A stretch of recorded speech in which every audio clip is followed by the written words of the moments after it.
During Mimi, there's one scene where it's like the peak of her breakdown. Yeah. And she puts powder on her face and she's crying and she's tearing her wallpapers and all of that. Hysterical kind of. Yeah, and it wasn't really choreographed.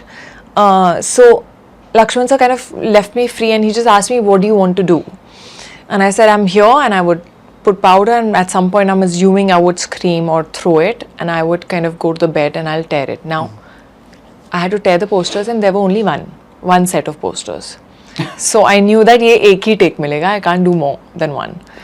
And I was psyching myself up because it was a montage, it didn't even have dialogues or real sound.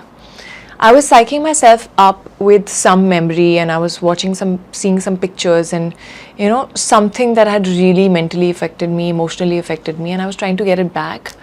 And I did get like a lump in my throat, and I got emotional, and I was like, okay. And then I started walking towards the set when they called me. While I was walking, it all went back. And I was like, oh shit, I'm not feeling it anymore.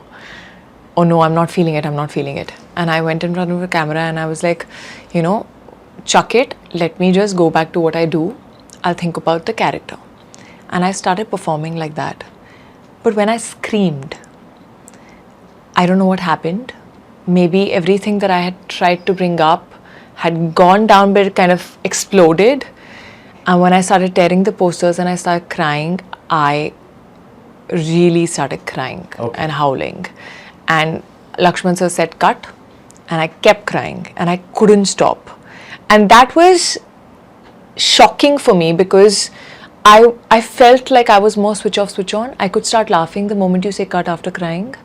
And it didn't happen for the first time. And that's when I was like, oh, this can work for me sometimes. This festive season, travel the world with Grand Royal Tours.